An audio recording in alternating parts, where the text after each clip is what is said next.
Namaste, Adab, Sat Sri Akal, and good morning. A very warm welcome to the Shruti Dutt Show. It's the first show of New Year 2026.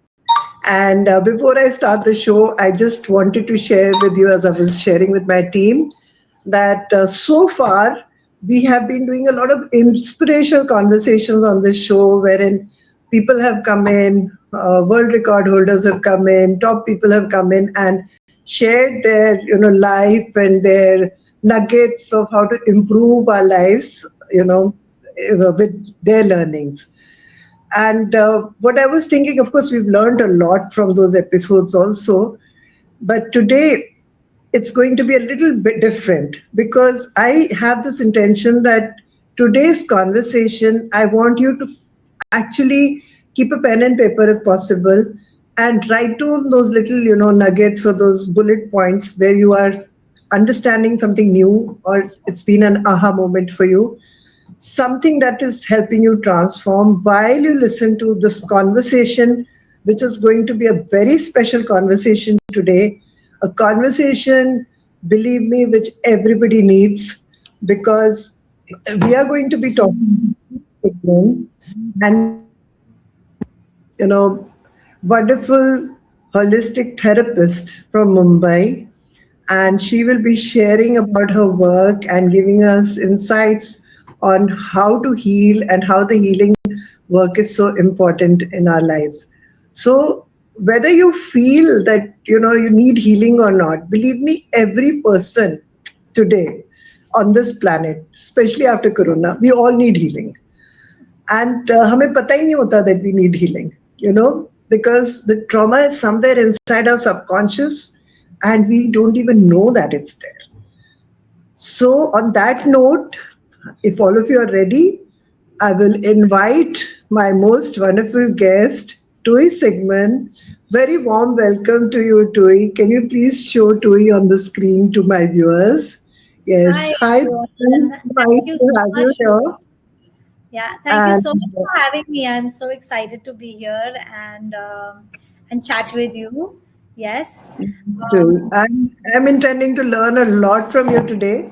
So I have my copy and pen ready to take back whatever learning I do. So I write on yellow pages these days yeah. because somebody told me it's nice to write on yellow with green pen. तो मैं आज के लिए करती हूँ. Right. So, because I'm very interested in your line, I myself also have been doing a lot of healing sessions for people. Yes. And so this is going to be the most wonderful chat for me personally also. So Yes. before I, take over and go on talking, I would first want you to introduce yourself to my viewers and also tell us, what do you do exactly these days? What are you doing and how do you help people? So, okay, let me begin with something simple. I think that I call myself a holistic therapist, but at Yes. the heart of it, I am just a seeker. And I think that my own journey of working through my own issues, through my own blocks, healing my own body, my nervous system, my heart, my subconscious mind, and it's more a process of discovery. And as you discover these things, and at some point you start to share. You feel like you've built a capacity to hold space for others to go through a similar journey, and you see how it transforms you, how it helps you, and in a way how it frees you. I think that that's also one of the things, how it frees us from sometimes suffering, sometimes our own patterns, and our ability to create an inner world that is more peaceful and harmonious.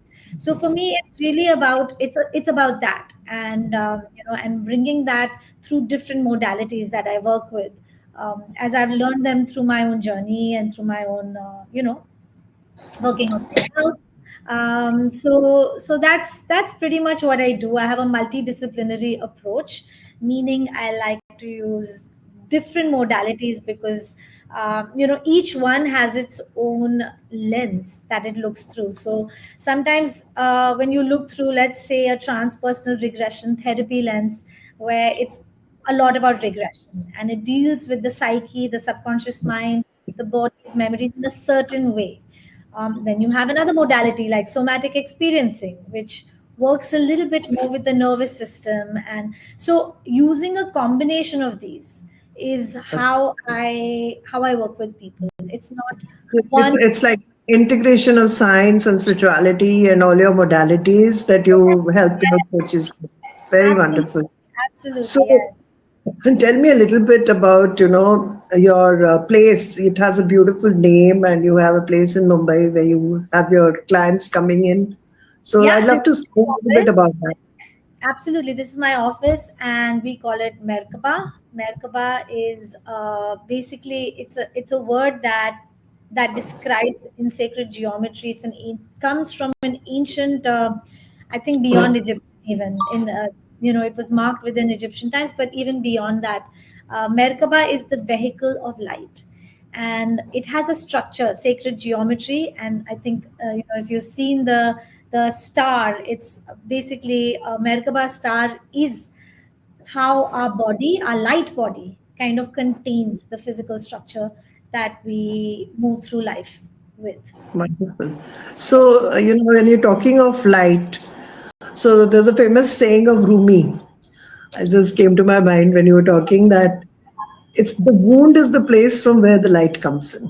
Oh, yes, Right? absolutely. Beautiful, beautiful. It is. So, That is in, absolutely true. yeah, so I want you to quickly share a little bit about the wound that you probably experienced, which brought in so much light Yeah. into your world that today you are spreading that light and helping so many people. So, where did It's, this come from? How I did you, think, I mean, what I mean to say is, why did you take up this, so I you think know? that our wounds are, when we look at our suffering, in a sense, right? We all suffer. Suffering is part of our human condition. Like you cannot escape life without suffering some amount. And for me, when I started to look deeper within my own self, deeper within my own darkness, and I think this is where we also talk about shadow work. Our wounds are our is that shadow work within us, that part of us that feels the darkness, that feels the pain, whether it's anger, sadness, separation, loneliness, despair, hopelessness. I mean, it comes up in so many different ways, right? Absolutely. When you really go down to the wound and you explore the wound and you start to work with where it began and its earliest inception in this life is the place to begin. And then, as you work through layers, you may go into past lives, you may go into ancestral, intergenerational trauma, you can go into existential, it goes beyond even, and you can really heal it at so many different levels. But a large part of healing our wounds is at first acknowledging that part of ourself that was, because it's not the whole self, right? It's not like if you have a part of yourself that's wounded, it's the whole self. We need to look at the self as many different parts. And so Oh, the wow. wound is one part of ourself. And when we look at that part of ourself and we look at that part, whether it was an inner child that was wounded, whether it was, something that was activated in a past life and in your present life, it usually is the case. But when you look at that part and you start to understand, you start to heal, you start to feel the compassion, you get past the judgment, you get past the pain that you stored. In a sense, you start to release that pain, you start to release it from your mind and from your body. It's never complete until it's in the body, because that is where true transformation is. It's not here in the head and in intellectual ideas and talking about it. It's really feeling your way through life, feeling your way into your body and going through Yeah, that pain. sorry, I'm cutting you short, Tui. I know that you initially trained in photography Yeah. and had all that, you've been making documentaries also. I just want you to share with the audience a little personal story of yours that why did you transit, completely from photography and become a healer? Is there a story to it? Well, yeah, I mean, there's always a story. I We can. want to hear your story. So what happened was I was really passionate about doing documentary photography, and for me that was centered around people, um, and what I saw in the world and some of the suffering I saw in the world. And photography became this visual medium for me through which I could express, through which I could put together what I saw, something that I captured in the world through form, through light, through shadows. And it became this poetic way of meeting reality, of meeting people, of meeting suffering in the world. And I did a bunch of different documentary projects. I worked with I worked with a couple of NGOs and did a little bit of work there. But what I didn't find was a certain level of satisfaction in being able to transform. It was telling a story, but I wasn't able to make an impact. Right. Not saying Yeah. that the genre itself uh, doesn't make an impact, because documentary photographers out there are making big changes, but Yes. I wasn't able to get to that place with it. And at that point I also had my first child, which gave me a break. And when I took that break, I was already oriented towards spirituality, discovering myself. But I think becoming a mother made me question and brought in so much transformation for me, Shruti, that at that point, like, I started to go deeper into that, and then recovering from that childbirth, pregnancy, coming back to myself. And one of the ways that I was able to do that was yoga. And through that, I gradually, through discovering healing, meditation, I ended up doing hypnotherapy, tasso, and it just went on. And Wonderful. it's a very organic shift, to be honest. So it wasn't ever that I decided that now I'm going to do this. It was just that I got pulled by this current. I was doing that, I was in that current, and then I got pulled by this current. And Yeah. so here I am. And I don't know, like, even this for me, I do it till I feel like this is what I need to do. And when something else arises in my space, and if I feel okay, I'm done with this, and I want to go and grow tomatoes, I will go and grow tomatoes. I And then love that. that'll be the current in my life. Love that because I truly believe that change is the only constant. It And is. as a transformation coach, like I showed you the book before the audience came in, Change Your Story Today was my first book. Yeah. And if in life we have to, really enjoy our lives, we need Yeah. to keep changing our story. It doesn't matter really. Yeah. We need to And we must go by our heart. And I really applaud you for the thought of growing tomatoes also. We need organic tomatoes in our country. Why not, right? Why not? uh, they will also be, your, I think, contribution towards healing physically, offering Well, those tomatoes later. to be But let's come honest, back to that what is we a are dream. doing now. Yeah, Yeah. that is a dream But, of it's good to have these dreams. I really truly believe in them. They keep you energized, no? So absolutely. coming back to what you're doing now, your integration of this holistic healing, the integration of science, spirituality, and embodiment of all these things. Yeah, So when you have clients coming over to you, yeah. I'm curious to know, like, how do you, like, suppose any of our viewers are watching who may be wanting to visit you, or if I visit you, what would be the first thing you would tell me?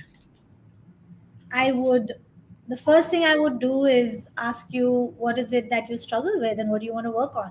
Where do you want to go? Like, you are here. Where do you want to be? What is it that you struggle with? And we'd get to that. We'd kind of work backwards. That's that's part of Okay. it. That's one way, but largely it also happens from listening and understanding, because usually people come in with like the superficial layer of the story, and as we listen deeper, we get to deeper layers and deeper layers. And I think through that process of listening there comes an understanding, and through that emerges, okay, this is where we can go with it, and this is what comes up. So Yeah. it works a little bit more like, yes, it is, the process is in and of itself also about getting to where you want to go, having those. It's collaborative, so it's not just me deciding when somebody comes into my office what I do with them, but it's largely what they want as well from that experience. Tui, like listening, of course, is very therapeutic. People need to talk, and they need somebody to offload in a way, and they do feel better after offloading. But I personally don't think that that's enough for actual transformation or actual healing. I So agree I with guess that you use, like other modalities also. So you were talking about somatic, stuff and past life regression. Could you tell us, like, if you could, share any story, any case study? You need not give us a name of absolutely. somebody who was, who came to you so disturbed that they did not even want to share what they were disturbed about. It happens, doesn't it? I mean, they don't uh, even want to talk about it sometimes. Most of the But they no, most of the time I explain feel and come to people you. come. Yeah, most of the time people come. I agree Hmm. with you, but I just want to say I agree with you that listening is part of the moving towards process oriented modalities. I mean, that space, yeah. Yeah, yeah. So listening is kind of like where that it's a nascent stage of like building rapport, understanding, and then it usually gets taken into some kind of process work. Right. That is where the work is. The work is in the process, in being able to sit with things. But your question about people who come sometimes not wanting to share, that's a little bit. It's a little more rare in the way that I've seen it. Most people come, but they slowly Yeah, start to open. yeah. What They I'm take it what I'm saying is that they do not actually tell you their, real problem easily. It takes time for the healer to sometimes talk to it does. them, build a rapport, go around in stories, and then you come to the real problem. You know, Sometimes yes, that that's happens. been my experience most of the time. So that's why I shared that. Yeah. So So I'd say, like, from some of the cases, some of the people that I've worked with, some of my clients, one of the stories that really comes to my mind is I had a client who was struggling with um, a form of colitis and like Crohn's disease, kind of like gastric discomfort, and it was a form of colitis. And that started in very early childhood for him, and he struggled with it all through his life, and it managed it a little bit more as he got older. And when he came, one of the first things I realized was that we needed to do a tasso session, which is transpersonal regression therapy. And through transpersonal regression therapy, we did a couple of sessions. The first one was about where it went for him as a child. Inner child issues came up, and we went back to that and to some very early formative memories that he actually did not even have any conscious recollection of. yes, uh, that is what catches people off guard a bit, is how our subconscious mind stores everything, from it's like stores it as impressions of, like, little things that come up as impressions that you may see. And you're in a deep process, so it's like you're literally having like a technicolor dream, and you're able to process what it felt like in the body. Sometimes you feel cold or hot depending on what memory it is that's coming up, but there's so much activation within the body. And so we did some inner child work, which was formative, but then we realized that it was very early on that it started for him. And so in the oh, next session completed that, we went even a layer deeper, and it took us organically into a past life where he had someone he was in love with.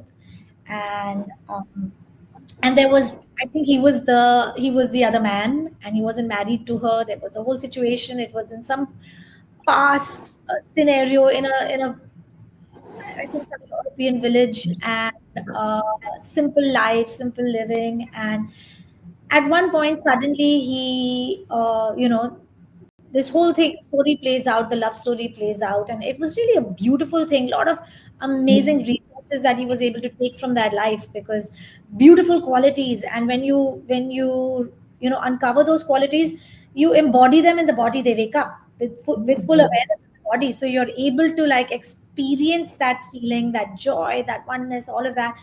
And it ended with him getting the other man stabbing him in the stomach. Literally, like he was fully in that story and moment of death. So there was basically trauma at the time of death at the same place in the stomach. And of course, at that point, he's deep in the trance. He has no connection back to the stomach issue because now he's in this past life, right? So we cruise on, we do that, we complete that, we close that past life so it no longer stays activated within the body's cellular memory. We let go of all of the, release whatever needs to be released from the body, and collect the wisdom of that life, which is so important, right? The That's lesson, important. or So sometimes here, it's completion. yes. Sometimes it's not just wisdom, but it's also completing a certain karma.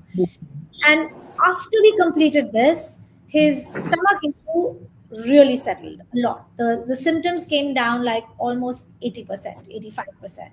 And the rest of it was like barely manageable, no episodes, and he's doing well even now. So, so this is how powerful um, the body is. Actually, it's very true because like I'm a Reiki healer also, and everywhere we do all these healings, we are told that all our problems, whether it's like this IBS that your client was suffering, whether it is asthma, whether there's so many psychosomatic diseases, and they're all a result of past trauma, and there is some healing required at the emotional level. So Yeah. not even if you've had a whole lot of medicines, that doesn't work Yeah. sometimes. Yeah. If you combine both these two things, if Yeah. you combine healing and then take your treatment, you're bound to come out of it. Yes. Yeah. Yes. Yes, Absolutely. that's been my experience also. And I truly believe that, what you're saying is that, this trauma, whether it's from your past life or it's from your childhood, it doesn't really happen to you just from the outside. It actually happens inside you. It goes Yes. right into your body. You're So so whether right. it's your stomach, whether it troubles your lungs, whether it's troubling your head, like you get migraines.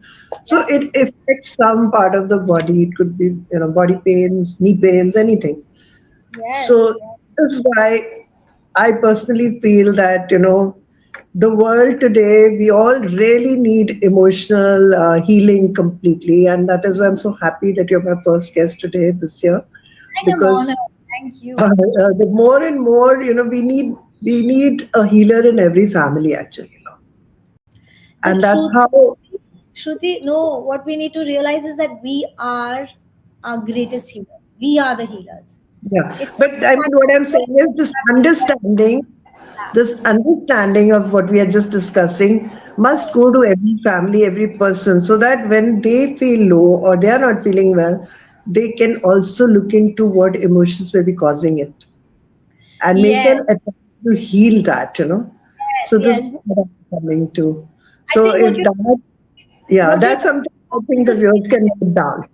Yeah, Shruti, but what you're saying is very important because it's a very vital and important skill set, often that we don't learn.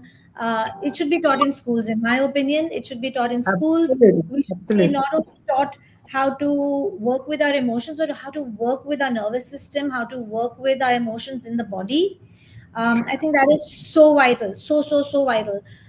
So Yeah. yes, I agree with you fully that yes, it's a Yes, very important. I agree That's with you also because I've been an educator, I've been connected to a lot of schools, and yeah, I also truly believe that there are two things which are school education, at least ours. Now it's changing, people are doing these kind of sessions also. yeah, But what I feel when I look back on my schooling, I missed out on two major things.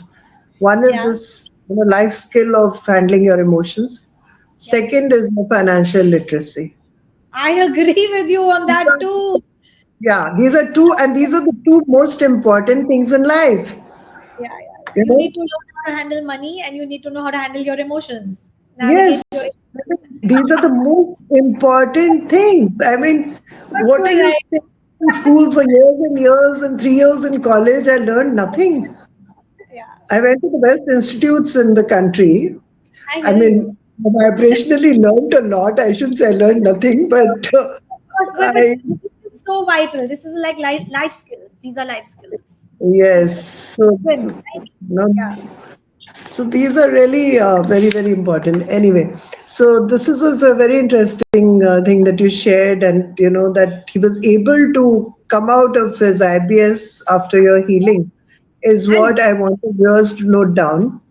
yes, That if any of them are facing any such issue, it's time they went in for an emotional release also. yeah, yeah, So what about the trauma, emotions, and body? yeah. That you just spoken. I want you Hmm. to tell us a little bit more about how we can detect from the pain of our body what kind of trauma it would be, or from the trauma what kind of effects it can have, something like that. If you could just share with our viewers, So like yeah, yeah. Go on, go on, go on. no, like suppose I'm let's say I'm having a lot of problem breathing. Ah. So what could it be? So, with somatic experiencing, which is one of the modalities that works a lot with the nervous system, works with the breath. And part of what happens is like when you understand, one of the most fundamental things in the polyvagal theory is that our body's intelligence, the innate intelligence of our body, it already has the ability to not only navigate stress, but to meet stress, come up into activation and deactivate itself and come back and repair and heal itself. So often the problem is not in our body's ability. The problem is that we get stuck in stress because we don't allow it to move. We don't allow our emotions to move. We don't allow ourselves to feel. We don't allow ourselves to notice what's happening in the body. We get too caught up in our mental, the mental part of whatever it is we are dealing with. Let's say it's like some problem, like you get caught up in the mind, you get caught up in the thoughts about it. And I think that is where we get stuck, where we get lost, because when you're here, when you're in this mental space, you are not feeling what's going on here in the body. And the body is constantly alive, and the intelligence of the body is constantly talking to us. So when we tune into that, when we tune into our heartbeat, our breath, our feet feel, like just noticing what's happening, tracking our body, learning to become a little bit more adept at tracking our body, because the body is like an organism, that's an intelligent organism. And you don't so much need like this external sort of solution. Often it's just paying In attention. And the truth is, your question, Shruti, is a very good question, because it's not always about finding what trauma it is, or going into the story. Sometimes it is learning to sit with what comes up in our body, learning to sit with things and allow it to move.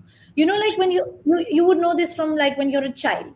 As children, it's so beautiful how organically emotions move through us, and we allow them to move through us.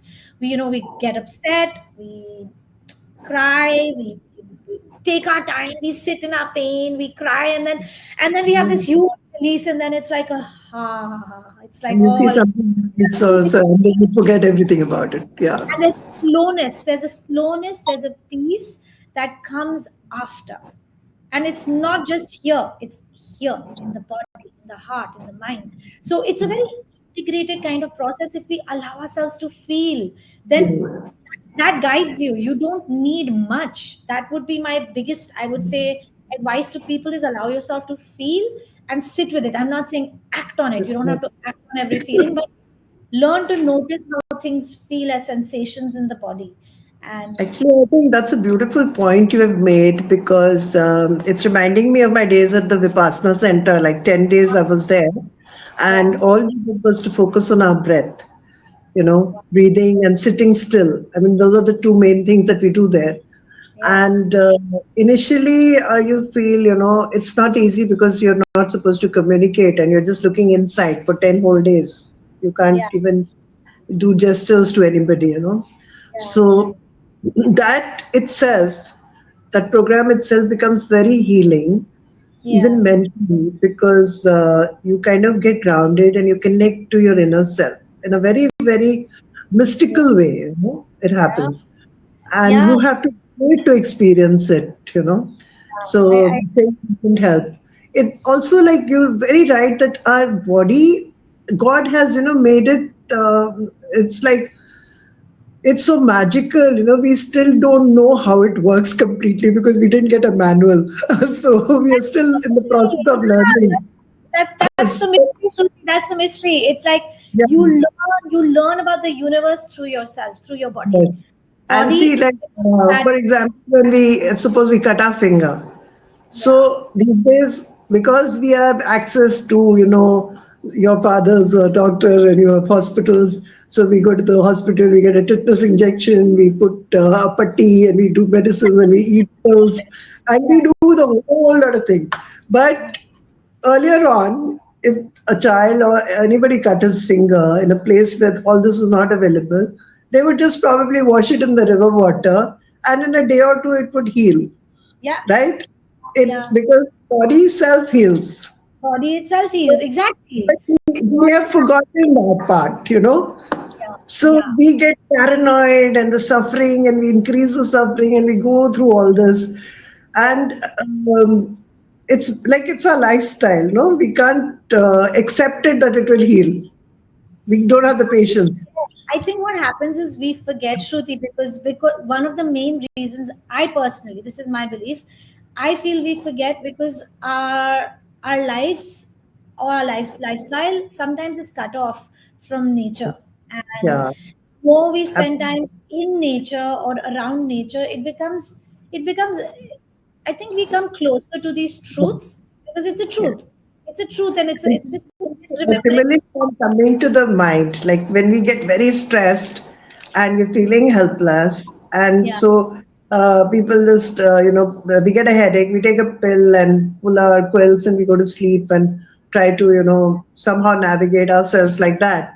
But yeah, I personally have realized over the years that all we need to do is to sit still and breathe slowly, you yeah, know yeah, and absolutely. that within our mind also a lot of calmness will come, lot of Absolutely. things will get settled. So that's one of the best ways to, actually, I've been doing anger management workshops also to release your anger and That's right. stabilize your mind so that you can respond, instead of reacting all the time, which Yeah, has yeah. become a very common problem, I feel, especially, because I don't blame them, the youngsters, everybody is so, worked up all the time because the Um, world is like a rat race these days, no? Everybody is after something. So yes, they don't have time to take those breaks to yes, connect. yes. Even when they go for breaks, it's a stress because they don't know which place to go to, where will they be staying, what to take. They make it into, an Shruti, that's emotional. no, because that's very important what you're saying because it's the truth of our society. The way the society is built is completely toxic. It's built to Yeah, destroy us. It's built to destroy our inner peace. So for us to be able to live with slowness is an yeah, active rebellion against the system. Because absolutely. Like we just finished with the new year. So yeah, one big do, step do. was, Yeah. where will we send our New Year selfie from? No?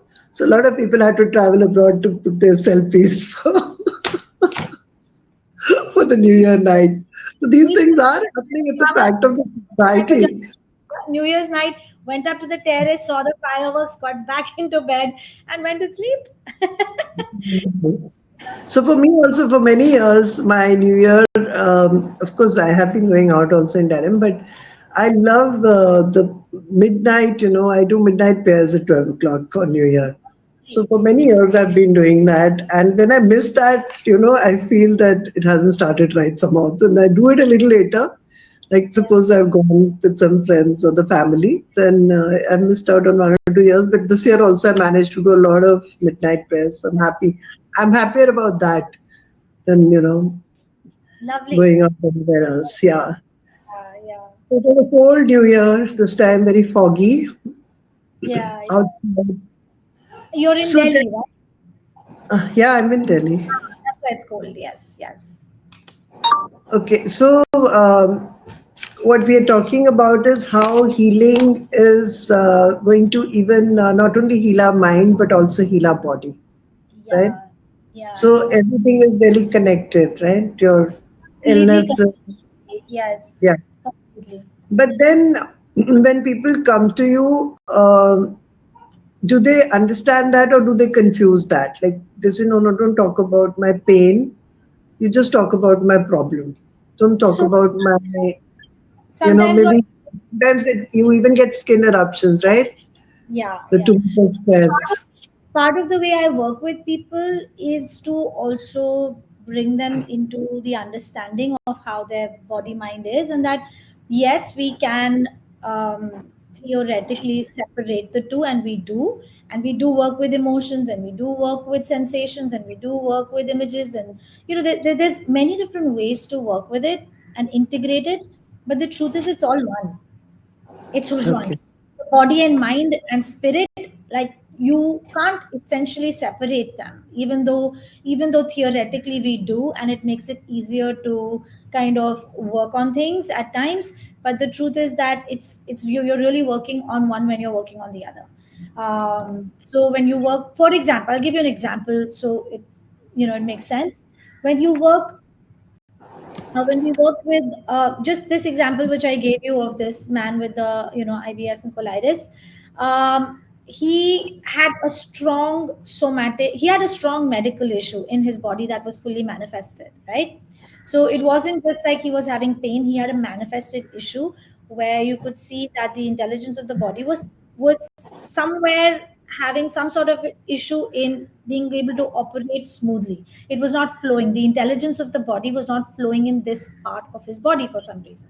So when you look at it like that, and you look at it and you go into, let's say, in this particular uh, in this particular client, I used Tasso, which allowed us to go deep through images and the somatic bridge, which is the body and the way the body remembers it. So the body's memory through sensations and all of that. So what happened was that we worked with the emotions, the scenes that came up, as well as what came up in the body as a product of this, the connection between the two. So when you kind of unlink that connection, you release the emotions, you release the trauma in a sense of the body, because even the past, let's say a past life, we had a traumatic death, that the trauma of that death, if it was a we didn't die properly or die well, there is something about dying well, and if we did not die well, that does stay as an imprint in the soul memory. And so then when you go back to it, it sometimes activates in childhood, and that was what activated. So it was not the trauma of that lifetime, the love that he lost. Yes, that was part of the story. But when we heal that, what happened was we effectively healed that at a soul level, and that integrated and took its time and came up into the physical level. Now, when you do this from the nervous system perspective, that's a Yeah. totally different lens, right? In the nervous system lens, it's different. We're not working with these kind of images. We're not going into the past. We're working with how things are stored in the nervous system as imprints of past experiences, but we work on it in a present focused manner. Yes, So, and can. yeah, so each modality lends itself to working with this mind, body, spirit in a very Right. different, yeah, very Yeah. different. Yeah, I was also thinking, like, this whole thing about past life, not everybody believes in it, right? Oh, And oh, when we do past life regression, some people say there are so many past lives. Now we don't know which past life we go to, and where when you do it, do you go to the right past life, which can give you the right direction? Does it so happen automatically, or do you have to yeah, keep going again and again? so it happens organically, because consciousness is, you can say, a self-aware but self-evident principle. Okay. And so trusting in, when we use the somatic bridges, we also use aura exploration, personification, where we use work with different parts of consciousness or psyche. of the self. And when you go through that, it's the consciousness of the person knows what it needs to throw up to heal in the session. So I trust in the consciousness of the person in front of me, the intelligence of the person's that's running the show within their body mind, right? Their God principle, let's say. All So, right. so basically, there is, yes, a structure, a little structure, but What what is comes in the lifetime where you have had these disturbing experiences? Probably you will go back to that first yes. because your subconscious is telling you to connect there. Sometimes you Is go that? back, yeah, you go, sometimes you go back to the very root, to the very first, but sometimes you go back to something that's sooner because it needs to be addressed. So for instance, if there's like a inner child, right, an inner child that needs to be addressed, you will not end up in a past life first. You'll end up with that inner child because that inner child wants to be seen. That inner child is, look at me, look at me, look at me. So until you look at that inner child, you meet that inner child, you love that inner child, you heal that inner child, and you integrate that inner child with love within yourself, then you are ready now to open the next layer. So it's not always that we go to the very origin, although that is the intention, because where it begins, you can say in the origin of the issue is where we can really kind of undo the energy, the cause and effect that it's caused. Yeah. So I really love this concept of inner child. Of course, we're talking about the inner child as a past thing, but मुझे Yeah. तो अभी भी जो मुझे लगता है मेरे अंदर एक inner child है ना, even now, Child, of that course, child. you So नहीं. हाँ, तो वो जो child है ना मेरा बहुत ही naughty है, बहुत ही अच्छी बात चुलबुला. है. That's good. Chulbula naughty is good. We want to have those. I mean, So having I access have to to. chulbula child is the best thing. Yeah, and what I have realized is that this little child, the inner child within me, is always wanting love, Yeah. and I'm sharing my own thing. And so, somewhere when it does not receive love, it has an emotional issue. तो अब Yes. मैं उसको बहुत प्यार करती हूँ और जब से मैंने उसे प्यार करना शुरू किया ना everything is settled Yeah. Absolutely. Absolutely. No, but that so is that. it's self love actually I'm telling so Yeah. especially Yeah. in our country we really need that I feel especially the women Yeah. because women are so busy giving love to others, so busy doing things for others, they very often do not receive it back. And even if they do, they are not open to receiving it back because they feel that it is their job only to give, give, give. And Yes. in that That's sense, generational too. That's ancestral and generational, also cultural.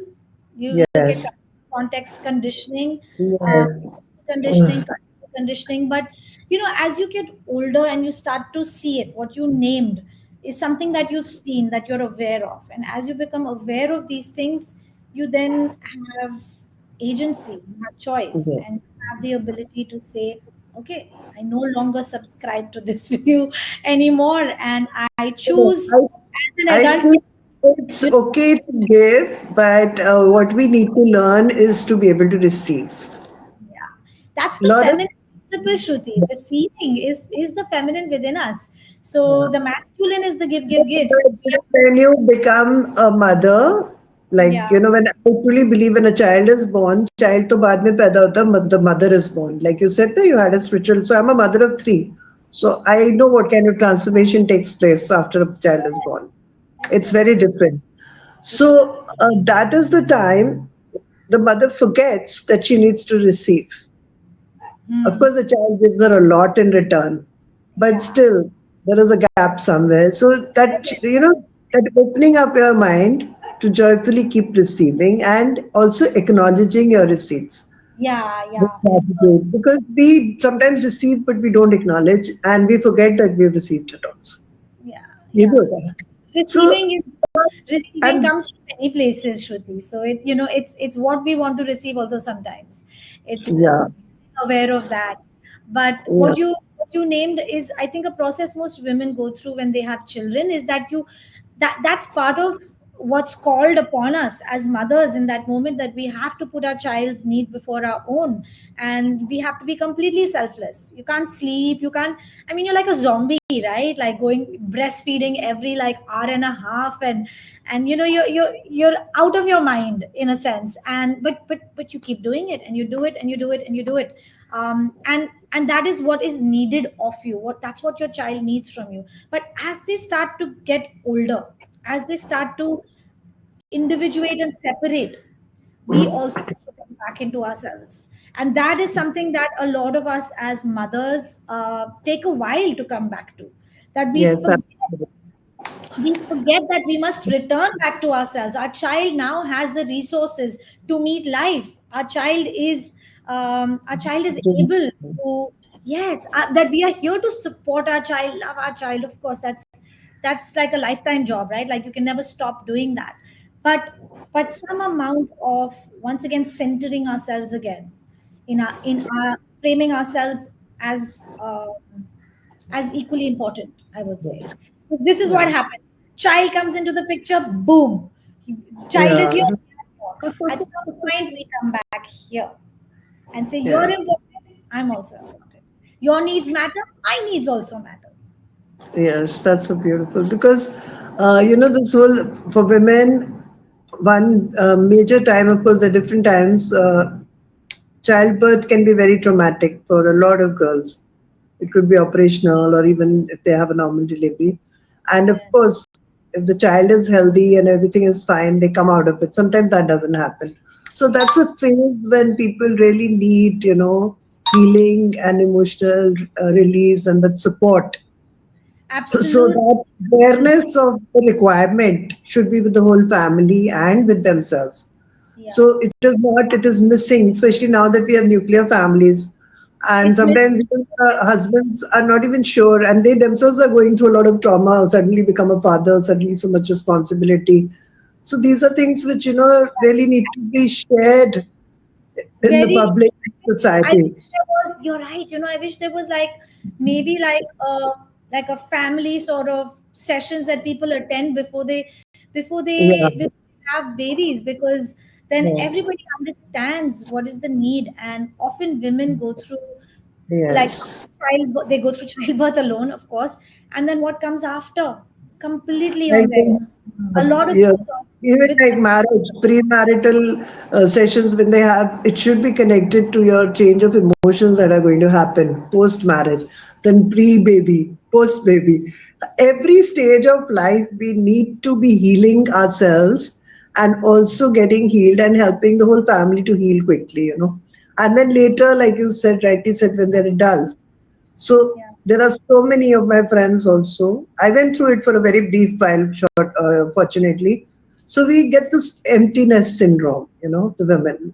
because all your life your focus has been the kids, and suddenly they're not there anymore, and then they don't know what to do with themselves, and Yeah. major issues happen. If you're not creating a life for yourself, then I know people who've been through days of migraine because of such things. And just simple, there's no other problem. It's just that the daughter's become a doctor and she's in another state, and Yeah. it's not Yeah. not in touch, but still the mother's not being able to cope. Vishruti, And sometimes, yeah, so important what you're saying, and I wish that more people and women, but also men. I think that it's important that we don't lose ourselves. We lose yes, ourselves, and it's about staying connected correct. to ourselves, not abandoning ourselves. And Yeah. yeah, Absolutely. So, too, even for me, like just little before the corona, my youngest child got married, and like they're very brilliant kids. They're doing very well, all three of them. So they're settled in their families. Now, for me at that time, somebody talked to me about setting goals, yeah, and for the last 10 or 15 years, probably, I had never set a goal for myself. My goals were all connected to my children because there were three of them, three different age groups. I had to cater to all of them. So I yeah, had actually forgotten, and I thought for almost, I think, 4 or 5 days, what goal can I probably set for myself? I could not figure out any goal except for losing weight, which is, of course, a perennial goal for everybody of your life. That is one goal we all do, especially Punjabis. Our goals are what to eat next and then how to diet next. Anyway, jokes apart, I Yeah. really, honestly, I'm telling you, I did not know how to set a goal for myself. Although I've been into soft skills, I know how to teach others to set goals. I could set goals for my children because I didn't. There were so many things which I just didn't want to do in my life. Yeah. Yeah. But I've been there, I've done that. I've done my paintings, I've done my business, I've been into trade, I've done that, I've done teaching, I've done this. मुझे कुछ भी नहीं करना है.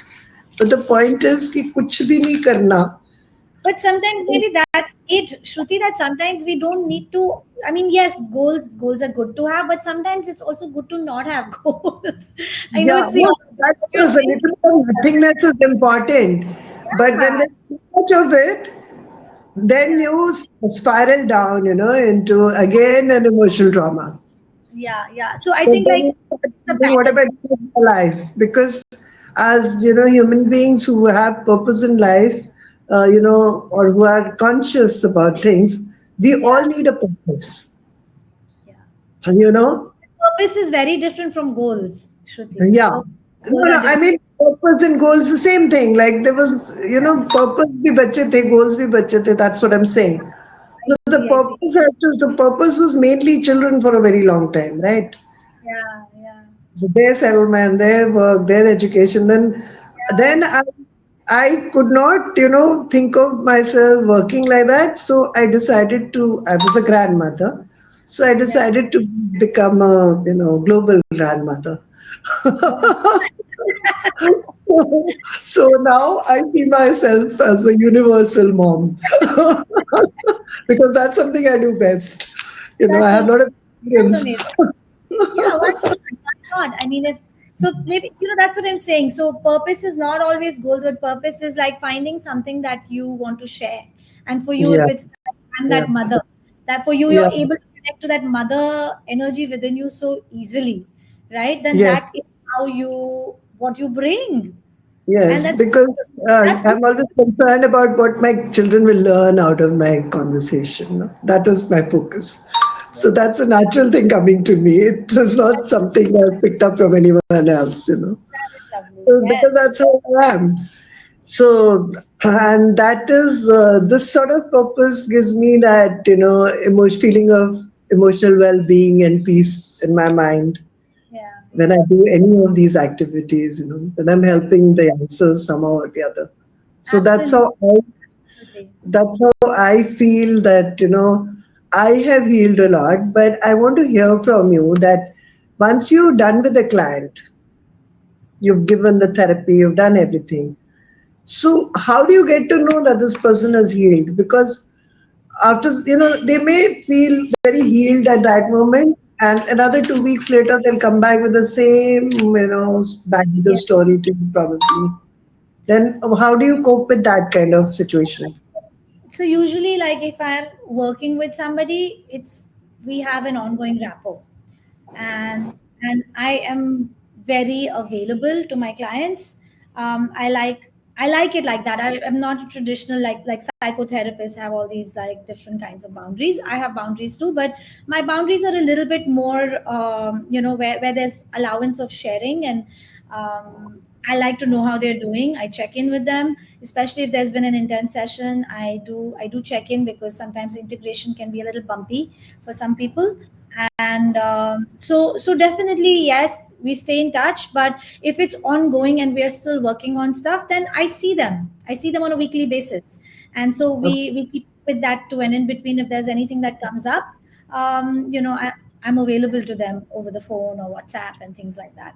But usually, like say for instance, sometimes this has happened. What you said, you have a powerful session, someone has a powerful session, and something moved. There was big energy in that session, and then you don't hear from them. They vanish, and then 3 months or 4 months later, they message you again, and they say, "Oh, that session was life changing," and da da da da da da, da. And then you feel like, ah. So sometimes I do check in and I say, okay, is everything okay? How are you doing? How's it integrating? Yeah, people go back to life. yeah. Not this. The work that I do is not always needing to be done on a weekly basis. Some people come, they have a couple of sessions, it's a pit stop, change your tires, and boom, off you go. And Oh, that's sometimes, yeah, sometimes people need to stay longer.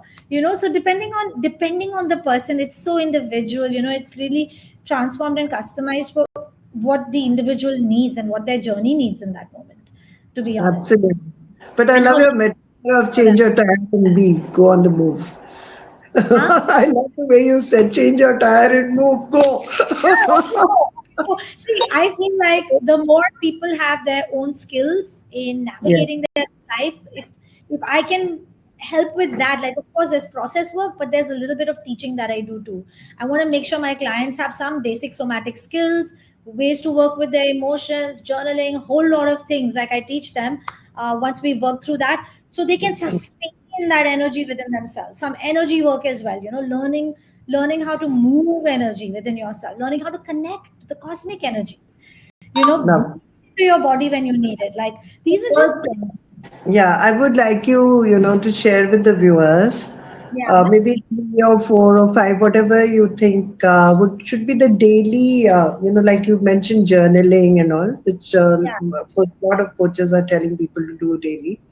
So apart from journaling, what could be the, top 3 or 4 things which they should do daily that can help them kind of stay balanced emotionally and help their families also stay balanced. Like, Yes. So so what I would can say we do? one of the major things is making sure that you have a lifestyle that is where you get enough sleep, where you're taking care of your body. That's number one. That's your baseline. If you're not taking care of your body, no matter what else you do, it's going to be kachra. Kachra in the sense, I don't mean kachra like that, but I mean kachra in the sense it's not going to pay off. You're not going to get the kind of payoff that you're working hard in this way, but you sleep 4 hours. It's going to tax your nervous system. It's going to tax your body, and you have to have respect for your body. So the first and foremost is like taking care of the body, making sure you get enough sleep, you're hydrating well, you're eating healthy food, whatever that looks like for you, whatever you need. But at the same time, moving, doing something that is active. Your body needs to move. Your body needs to, be it walking, yoga, dancing, tai chi, whatever you like. You go hiking, whatever you like, just do it. The second thing I would say, this is daily. This needs to be part of lifestyle. The second thing would be waking up and having that morning where you have a little bit of time for contemplation for yourself. Yeah, So important. So important meditate. to start the day with contemplation, and that contemplation can sometimes look as sitting and writing. If you're somebody who likes to journal and write, just sit and write.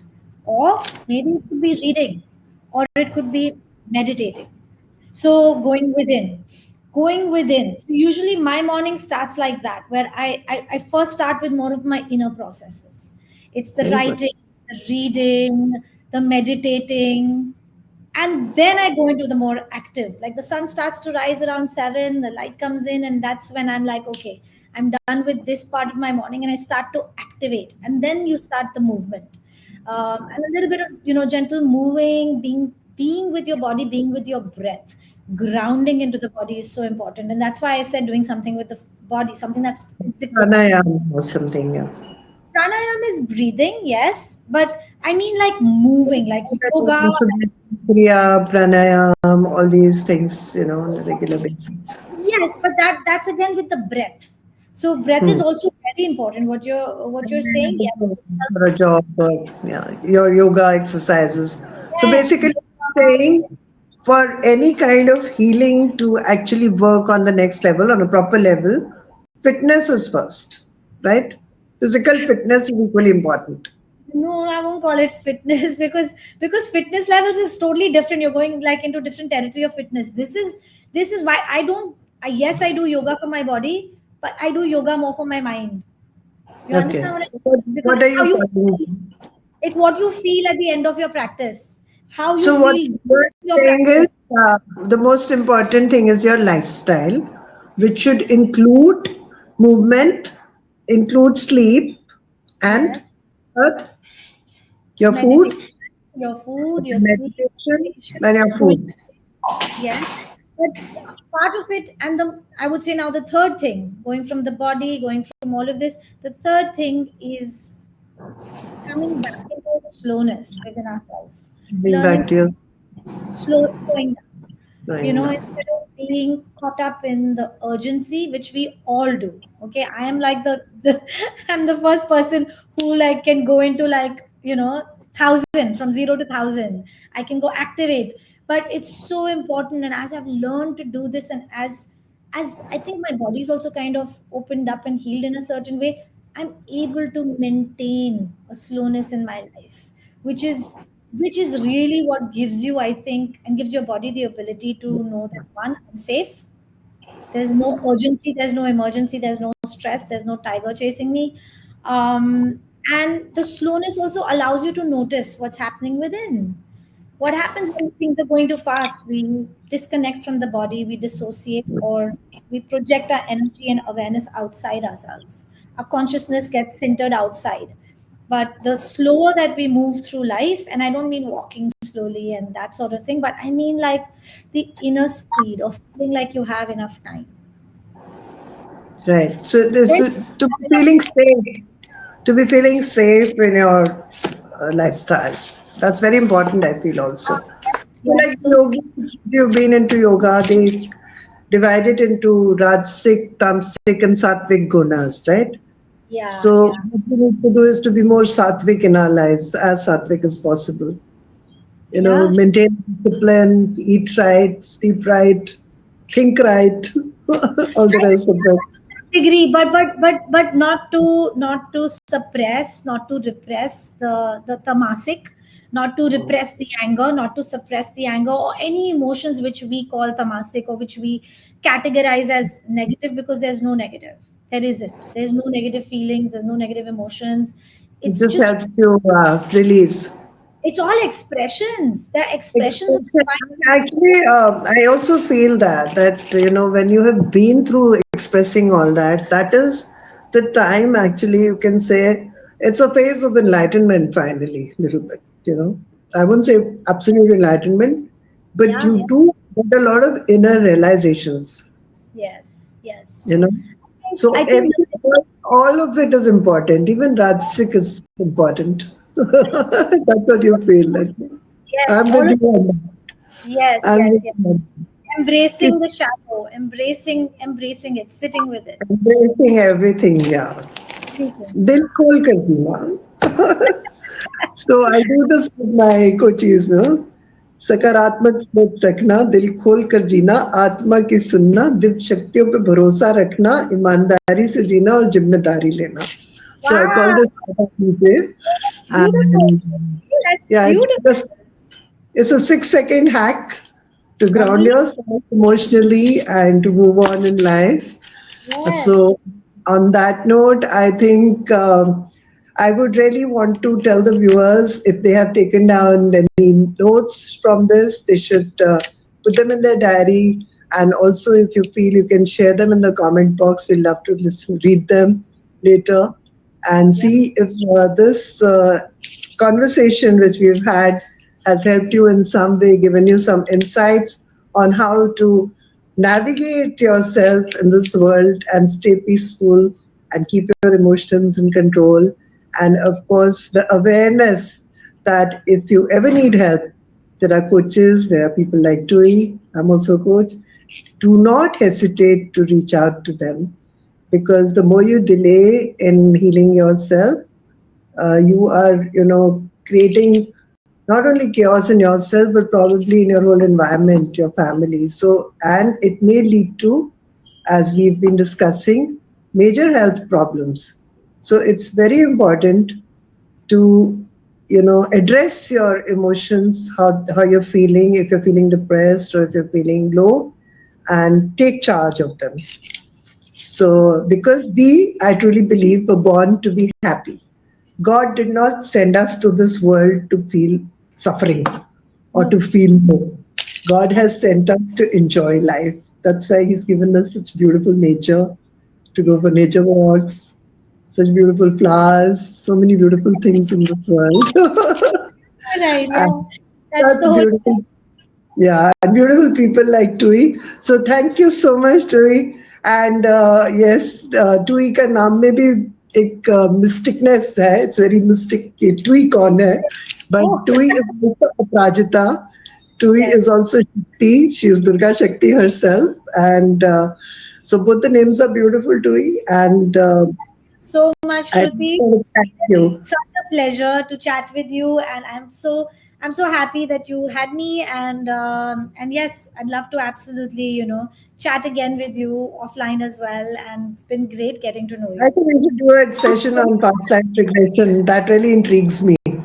So we will do another session on that, maybe only on that. We So will. thank you so much for being here, and thank you 10 News for this wonderful episode.